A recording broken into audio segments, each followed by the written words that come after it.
I think number one, what gets measured gets moved. So if you're not measuring it today and you feel like you haven't been and it feels like a big non-starter, like as soon as you start measuring it, you're starting to make improvements and you're starting to move the needles.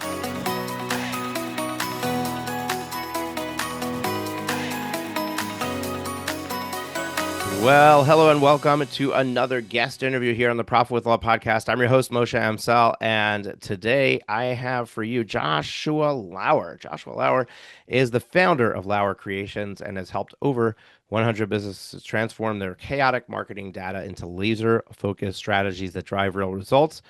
Whether it's fixing GA4 tracking nightmares, building powerful data warehouses, or making digital dashboards sing with insights, Josh makes complex data feel refreshingly simple. Based in Minneapolis and fueled by his passion for strategy and sound waves, yes, he's a music guy too, Joshua blends analytics, storytelling, and innovation to help marketing teams thrive. So that was a mouthful.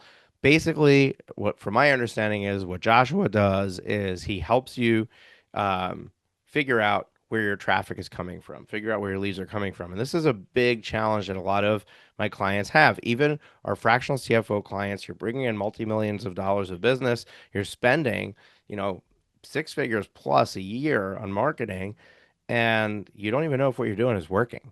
The only thing, I actually have a client that I'm working with, and their marketing guy, I said, well, how do you know? So he wanted to turn off radio ads and just earmark that money for TV. He said TV is working far better than radio these days. I want to make this transition. And I asked two questions. I said, A, how do you know? Right? You're determining that based on what the overall market data is telling you, but what about this specific client, right? How do we know that?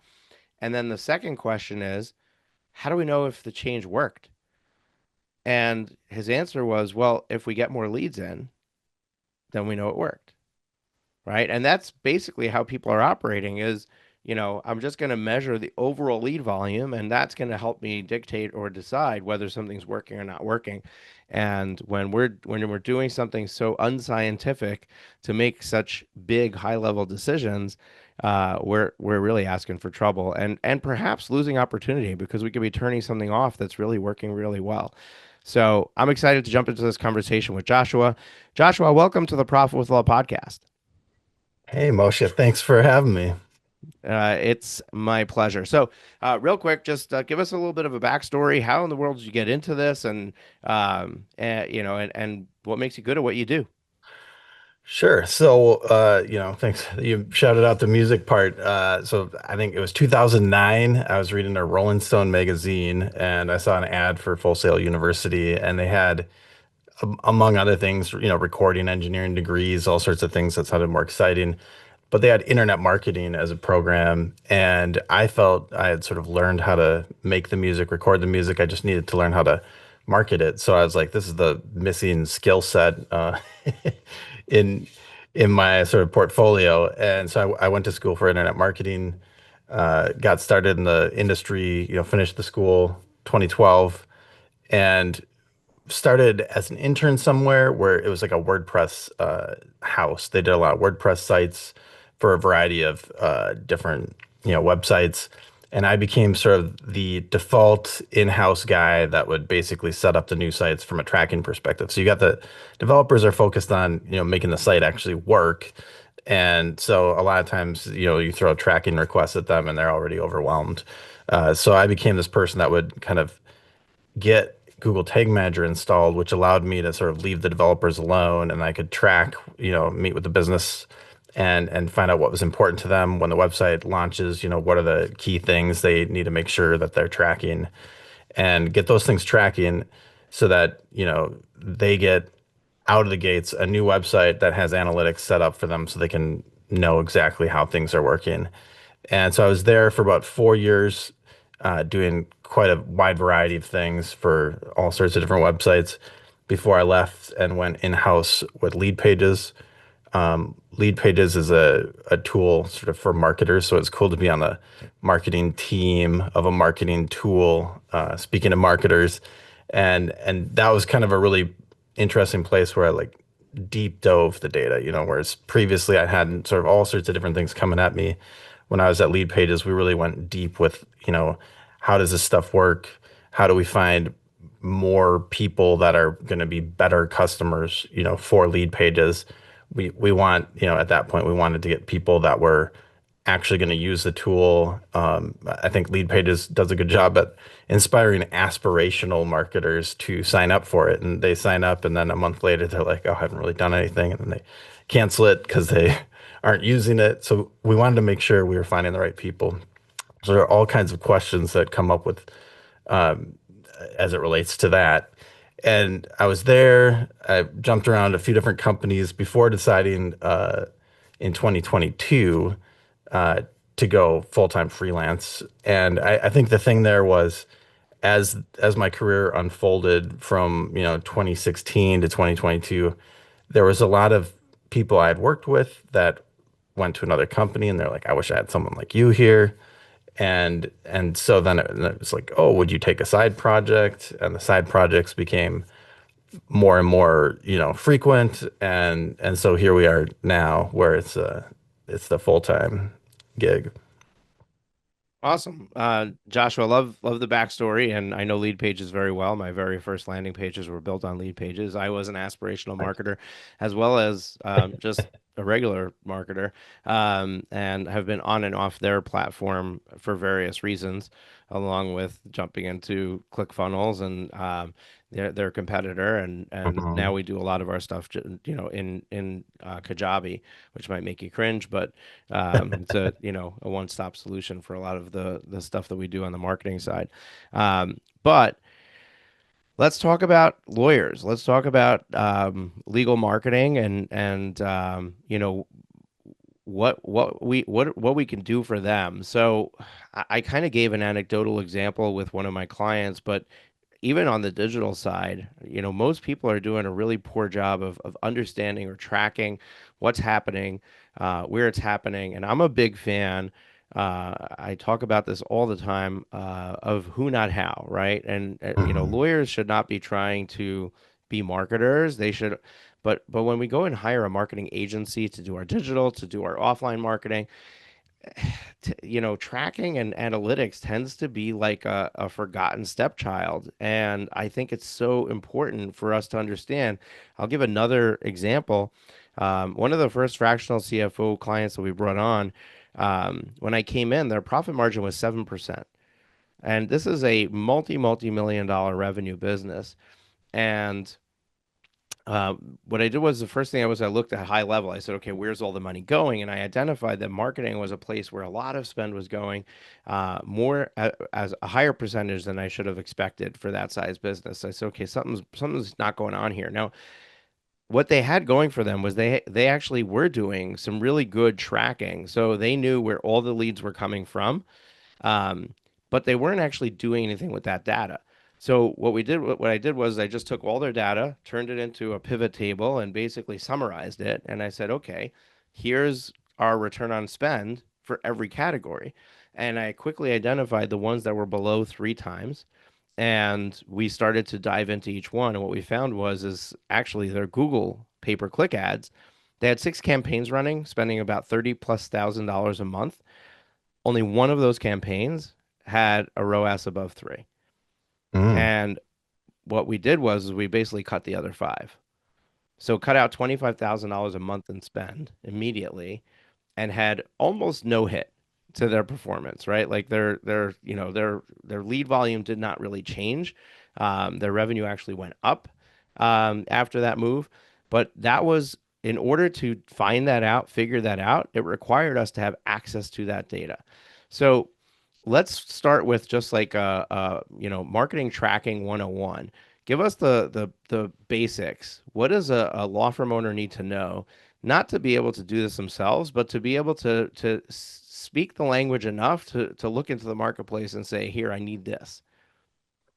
Yeah, well, certainly you're probably going to want to know about Google Analytics and why Google Analytics versus anything else. It's free. It's been around for many, many years. I think the last time I looked at the stats, there was like over 70 plus million sites that have had it installed at some point. Whether or not they're still active today might be another story. But so it's kind of the main thing you want to put on your site. It's going to, help you understand what pages people are looking at. If you got forms on the site, you're going to be able to track form submissions. Depending on how your site's built, it may or may not work out of the box for free, or you may need a custom solution there.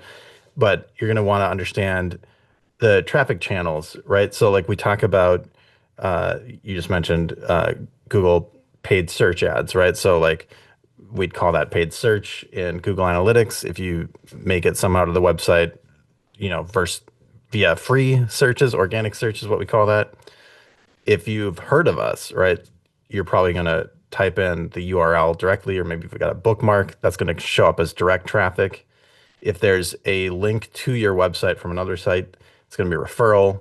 If there's a lot of activity on Facebook or LinkedIn or wherever you do more social things, that's going to come through as organic social. And then, of course, if you're driving ads with those will show up as paid social. So just a handful of groupings, kind of different ways that people come to the website that might not be obvious at first. Typically speaking, if we take Google Analytics out of the equation for a minute, pretty much any way that someone comes to your website besides entering the URL directly is some sort of a referral, right? So it's a link that takes you there. Whether that link is a paid link or not is kind of determined by whether or not you put any tracking parameters on the link with the paid platform you're using. So within that concept, you've got like this sort of traffic report you could look at, right? And it could say, out of all these channels, here's how much traffic is coming from each of those. We've tracked these form submissions, so we can see here's how many form submissions we got from each of those channels. And then we can kind of calculate a conversion rate for the form submission. Like we see paid search, for example, maybe is converting at 3% of traffic is filling out that form. So once we get to that point, we've got a pretty solid, foundation to start talking about how does the site look, what's what's working and what's not working. So, maybe I'm going to get a little too technical, but I just want to clear up my own confusion, and maybe this will help others who might have similar types of questions. But um, I know that there's a tracking pixel that you can do for certain things, like Google's got one, Facebook's got one. All the major ad platforms have them so that they could track if their ads are converting, right? So you basically have the initial pixel that gets initiated when somebody lands on the page, and then the conversion pixel that gets initiated when they land on the next step of the process or whatever you want to determine to be a Mm. conversion. And then there's UTM codes. And maybe there's another way that things get tracked. What's the difference between the tracking pixel, the UTM code, and are they used separately, together? Just tell me a little bit about that. Yeah. So the UTM code is something that is part of Google Analytics, basically. So the I forget what it stands for. I feel like I always get it wrong, but it's Urchin something because Google Analytics used to be Urchin Analytics before Google bought it, and so it's like Urchin tracking method, and that's probably wrong, but something along those lines. That's how I remember it. But basically, you take your URL mysite.com and then you go question mark UTM underscore source equals Google ampersand UTM underscore medium equals CPC ampersand UTM underscore campaign equals the name of my campaign. You put that on the URL, and when somebody clicks on that ad from, say, Google Ads, they end up in your website. Google Analytics says, hey, this person came from this Google paid campaign. So that's kind of how Google Analytics can tell where you came from. Now we're on your site and we're going to load, oh yeah, urchin tracking module. Thank you. Um, yeah, it's funny how it's universal tracking module today, right? But yeah, thanks for sending that via the chat. Um, but yeah, so now we've got you on the site and you came from Google Ads and there's a Google Pixel that's going to fire to Google. So, and this is maybe confusing since we're using Google as the analytics and the ad platform, but so we'll try to say Google Ads and Google Analytics. And so Google Ads loads a pixel on your website. It's basically like think like if you've ever been to a concert and there's a guy at the door like with a little clicker counting all the people coming through the door. We're like, okay, we got one, right? So the ads like I served this many impressions, and then we got these clicks, and then they don't really know what happens once you leave their platform. So you put this little pixel on the site, and they're like, ding, somebody came through and they have an idea of who that was based off of the click and stuff like that. And then eventually that person ends up filling out the form. We go check and we send another event to that ad platform and they go, okay, cool. This this particular person clicked the ad, made it to the website and filled out the form and we've got them cookied. We've got an idea who they are. Now the ad platform can say, who else can we potentially serve ads to that we think based off of their digital footprint or whatever kind of proprietary algorithms they have that this next person might do something similar. Okay, so I mean, let's talk about digital to offline. So somebody starts on the internet, they see my ad, they click on it, and it's got a button, click to call. They call my office, right? Mhm. How's Google tracking that, or how do I know that that's where that call came from? So if they click to call from your website, that is something we can track as well. So we can track that a phone call was made. We could, if they specifically click that number, we can actually see the exact number that was uh, called. So depending on how your phone system is set up, if you have one phone number, then it's going to be pretty simple. But if you have different phone numbers that forward different places, that could be a way for you to say, well, I put this forwarding number on this contact page and this other forwarding number here. Uh, so you could use different forwarding numbers if you want. But again, just in Google Analytics, seeing that somebody clicked that phone number. And what's interesting is most operating systems will turn phone numbers into links automatically. So so let's say your website has your phone number on it. You haven't even turned it into a link, but like the browser will do it. We can still set up tracking that will capture that they clicked on that at that point. Now, interaction with my CRM. So everybody's got their CRM. There's so many out there. Now, legal Mhm. has some specific ones that are, for the legal space. There's Clio Grow, there's Lawmatics, there's Lead Docket. Is there, I mean, can you automate the information that Google already has passing through to your CRM so that you now know on the side that your team is sitting and they're Mhm. seeing the lead come in where they can see, oh, this lead came from this place. Yeah. So there's once we get in the CRM, we want to make sure we're very coordinated. But before we do that, on the form, we can create some hidden inputs, right? And those hidden inputs are going to capture specifically two things minimum. And those will be what we're going to say is the document referrer and the page that you landed on.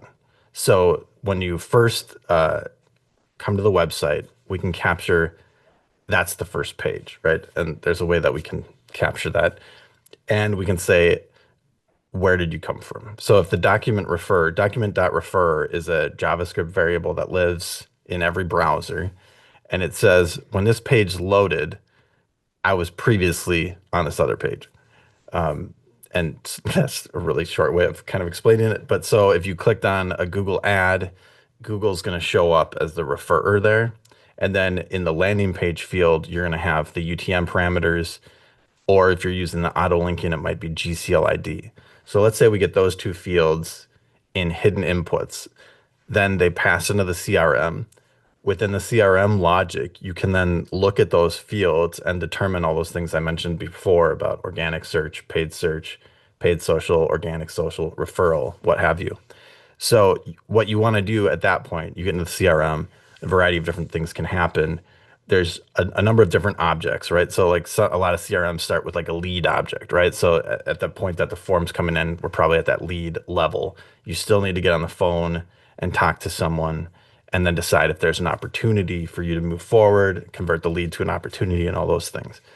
So that's where it's important to work with the team that's managing the CRM, or just make sure that if it's you doing it, that you are able to take those fields and bring them over to that opportunity object. Because once that opportunity object gets closed, later on in your reporting, you're going to want to be able to pull down those channels and see out of these closed won deals that we had, you know, how many of them came from various ad campaigns. Does that make sense? Yeah, absolutely. Um, so we've got the digital to CRM bridge. We've got the digital to offline to the phone conversation. What about offline marketing? So billboards, radio, TV. I'm hosting a community, or I'm sponsoring a community event. I've got a table and a tent set up, right? And I've Hmm. got leads coming in through there. How do we track that that's where the leads are coming from when we're just out there, and somebody's, oh, I saw this billboard and I'm gonna call your office, or I'm gonna, go to your website, versus somebody who just got referred by a member in church. Yeah, so if we're so the easy one there, if we're at the booth really quick, like what you typically probably would do is make a specific form for that booth event that you might just have set up on an iPad and be like, sign up here. Okay, cool. Now, anyone that signed up, we know came from that event. But if we're talking about the billboard or the radio ad, let's talk about the radio ad for a second. On the radio, you can say come to mysite.com/radio, for example. And so if people remember mysite.com/radio, that URL could be set up to redirect to a link that has a UTM on it. So as soon as they type in /radio, it redirects to mysite.com with all the UTMs. And then we can say, okay, we've identified that's a radio ad. But okay, are they really going to do mysite.com/radio? They're probably just remember it was whatever.com. So then, if that's the case, now we're kind of in the same space as the billboard. And what do we know about those things? We know when they went live and how long they were on the air, potentially, or on the billboard. Potentially, we have an idea prior to buying them of how many listeners for the radio show, how much traffic for the billboards. So we've got an estimate of impressions, right? And so now we can say on these dates, we have well, this much cost associated with these impressions. And now we can get into something where we've got all the other tracking sorted out. We can take all this data and we can put it together into a marketing mix modeling algorithm. And so that uses Bayesian statistics and machine learning to basically look at the days that you have these impressions and against the various leads that are coming in and the spend. And it'll do its sort of deductive kind of thing to determine this billboard actually does look like it had an impact. And so that this is kind of we get into the black box a little bit of the machine learning. But there's a open source library that Google has created that allows us to basically format the data, get it all cleaned up. You've got different columns with your spend, your impressions, the various leads that are coming through, the estimated value you might even associate with them, which you could get on like, what is a lead worth? Let's just say the last 12 months of closed won deals, that overall revenue divided by all the leads that came through would be potentially what you'd say your a lead is worth, right? So we could assign a value like that. But through marketing mix modeling, it can then spit out a nice report that says, well, first off, it'll tell you how confident it is. It gives you an R squared value. The closer to one that number is, the more certain, right? So it's between 0 and 1. And just think of it like obviously 90, 95% is basically your confidence, right? So if it's at 50%, we might not say that we have a lot of confidence in how we want to tweak the spend. But if we're up above 85% on those scores, then we're like ready to go, okay, so what is it actually recommending? And what it'll do is it'll look at your overall spend during that time frame, and then it'll kind of layer that on top of the sort of leads that came in.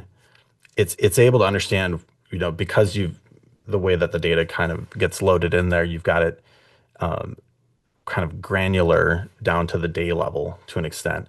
So it can see when leads were coming in, does that correlate with when these impressions were happening?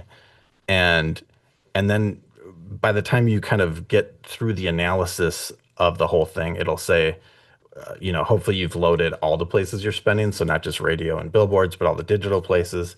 And it'll say, we think you should increase, Google Ads by 25%. Or in your example, with your friend, that maybe we want to reduce the spend by 25K. And so it'll give you things that you can try and certain confidence. And it's one of those things where it might not seem right to you, or it might seem right. And it's totally okay that you might look at it and be like, this is totally wrong.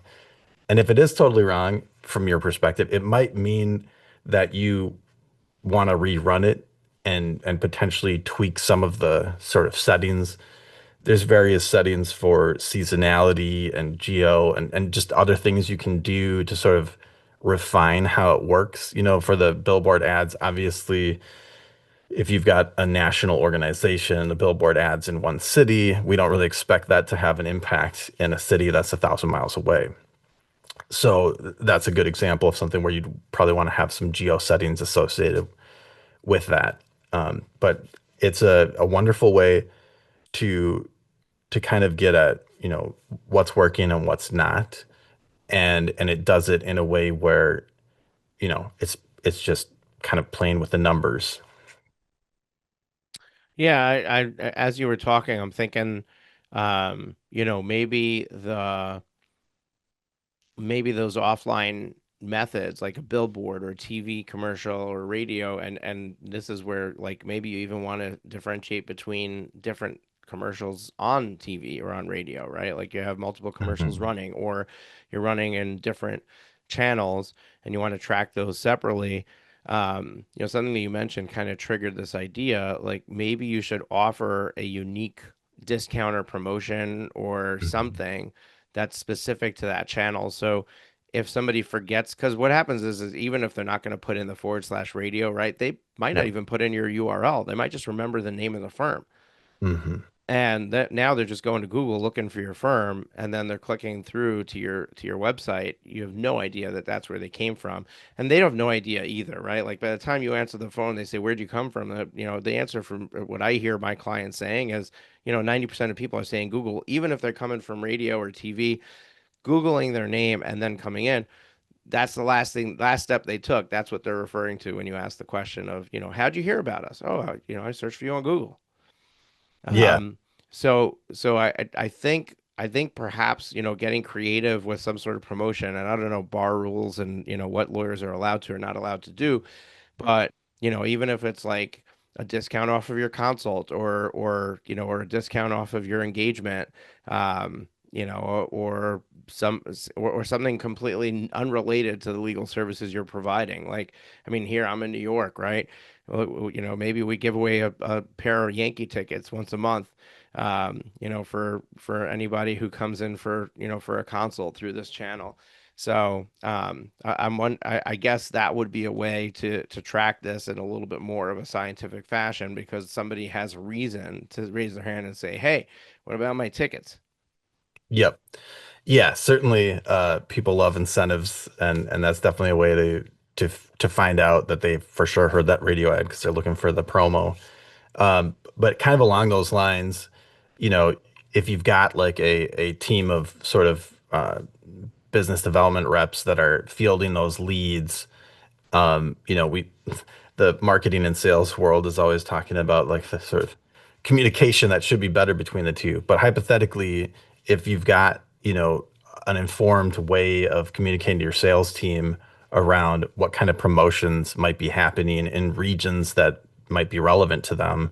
It's certainly something you could ask them to sort of in that initial call, like, okay, so, what's your problem? How can we help you? And how did you hear about us? Like, and even, like, oh, you're in whatever city. Do you ever, I think we got a billboard over there. Do you think you've ever seen that or not? Like, something that's more playful in dialogue. Now, you know, is the script that you're having the BDRs go through gonna be as persuasive as possible if you throw that in there? I don't know. Maybe people tend to like things that are more conversational, and if it's like, oh, I think we had a billboard over there, sort of nonchalant, that might seem more natural uh, as far as something you could collect in conversation. Another thing you could do, looking at the form, you could have a drop down for how did you hear about us? And let's say, to your point, everyone says Google. Well, put that at the bottom and put your billboard and your radio and anything else so they see it first. That gives them a chance to sort of say, yeah, I think I did hear a radio ad. You could play with the order of those and see, like, do we get more or less credit depending on how those drop downs are ordered as time goes by. But yeah, that's where like the marketing mix modeling kind of, it doesn't care if there was an offer. It has more of an ability to be like, when this is on, do we think it's incremental, and then it kind of can recommend like an optimized budget based off of what it sees as incremental. As in, if you weren't running this ad, you weren't going to get this. Awesome. Thank you, Joshua. Our time is coming to a close, so we're going to wrap up this interview. I had some more questions, but hey, listen, we got it. We got to end it at some point. Um,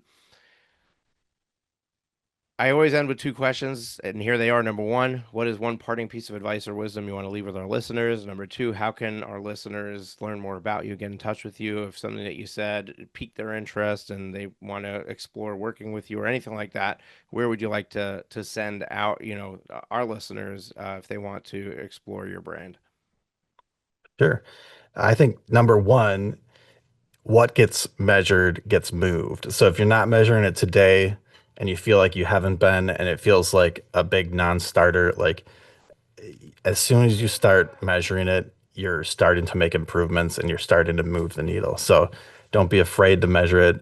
Don't, don't be afraid of the tech. If it's overwhelming, getting that stuff in place is going to move the needle.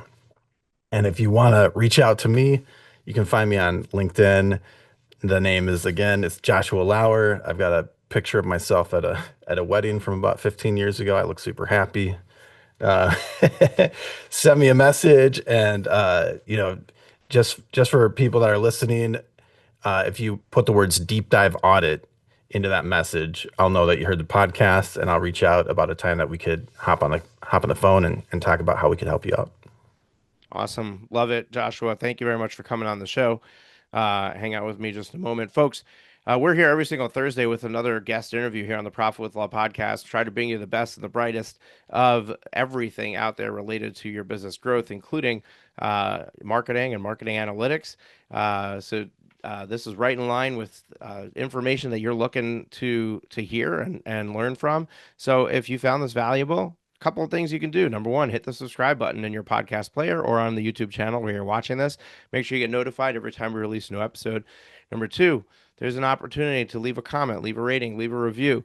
We'd love to hear feedback from you. It's interesting because I recently had a number of sales conversations with people who have been listening to the show for 3, 4 years, and we're finally having a conversation now. And just understand that I'm standing here behind the microphone having a one-way conversation. You're getting to consume that. It really, really is helpful for me as a host to hear from you, to get feedback from you, to know whether the content is good, what you'd like to hear more of. So do not hesitate to send us a message, comment on the video here in on our YouTube channel. And finally, share this with a friend. The best way to get the word out about this podcast, the best way to help us to boost our listenership, boost our viewership, is to just share this episode with somebody who you think will get value from it. They take a listen, they like it, they hit the subscribe button, they share it with their friend, and so the so on and so on. The good will continue. So appreciate you being here as a listener. We will catch you next week on our very next episode. Take care, and yeah, let's keep business simple, but keep growing. Take care.